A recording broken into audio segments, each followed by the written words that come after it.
Hello dear students, welcome to English literature class. Now I am going to teach you the chapter number 7, I Know Why the Caged Bird Sings by Maya Angelou. Maya Angelou was a distinguished American author. She has been acknowledged as the champion of the cause of the suppressed black people and women. She has written essays, poems, plays, and autobiographies. The first of her autobiographies, entitled I Know Why the Caged Bird Sings in 1969, which tells her life experiences of the first 7 years of her life, is the most noted of her works. Students, you must have to read about Maya Angelou from your books and other books, and you must know about her. I Know Why the Caged Bird Sings by Maya Angelou is one of her well-known and forceful poems that has universal appeal. In Angelou's times, African American people do not feel free, as there were still many restrictions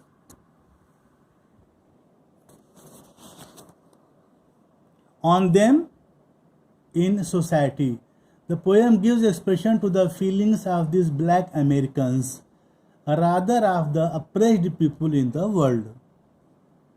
Obviously, it deals explicitly and implicitly with the problems related to race, gender, slavery, and freedom.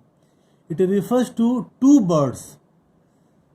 Here, two birds, one trapped in a cage and the other free, swaying and flying with the wind.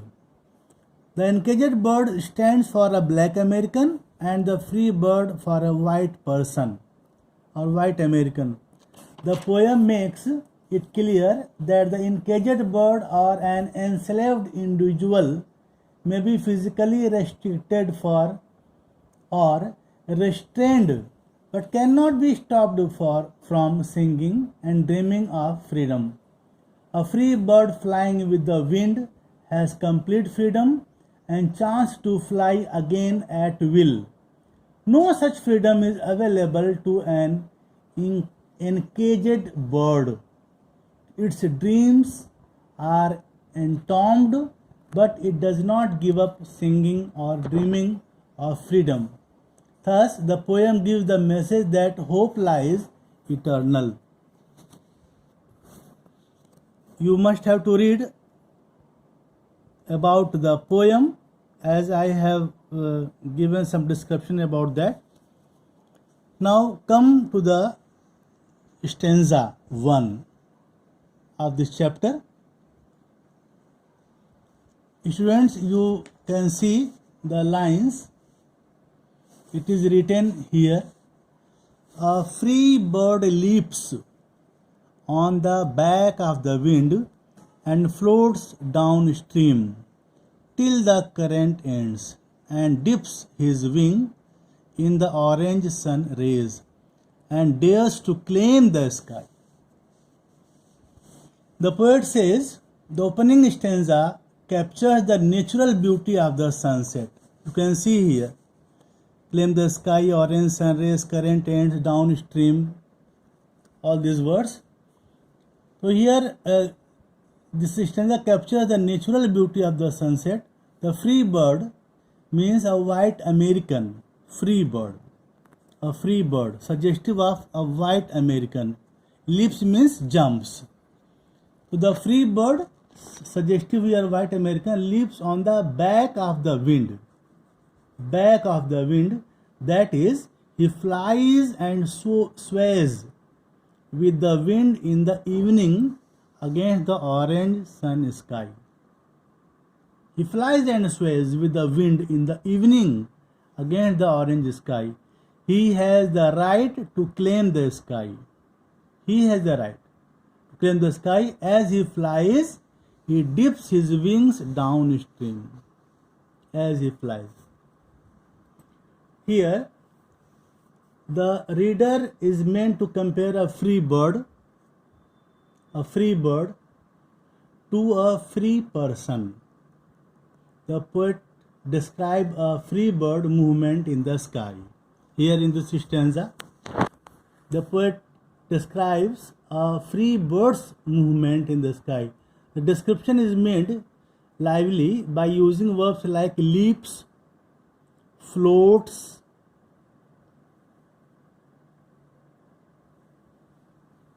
dips, and dares. These verbs express qualities of freedom. These words. Qualities of freedom the bird enjoys. There is no worry, trouble, or fear. In this stanza, the free bird does not feel any trouble or any worry or any fear. The free bird is symbol of freedom, and these well chosen verbs are especially meaningful because they contain joy and energy. The free bird dares to claim the sky, means he does not what he wants. He does. The bird does what he wants, what is his desire, and this defines his freedom. Whatever he wanted to do, he can do, as he is in freedom. He feels freedom. He feels that the sky belongs to him.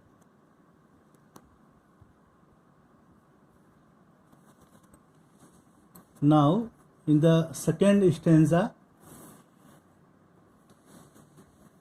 but a bird that stalks down his narrow cage can seldom see through his bars of rage. His wings are clipped and his feet are tired, so he opens his throat to sing. Here, students, the caged bird sings. Now here's contrast. You can see here free bird and here encaged bird. The caged bird sings because he is in a cage. Bird that stalks down his narrow cage can seldom see through his bars rage. Caged bird sings because he is in the cage because his feet are tired.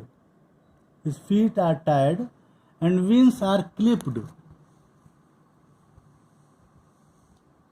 By being imprisoned in a cage, because all the fields he can travel are limited by the bars of the cage, and his eyes cannot see the world beyond what is visible through the bars of the cage. Stalks down his narrow cage, cannot see the world beyond what is visible through the bars of the cage,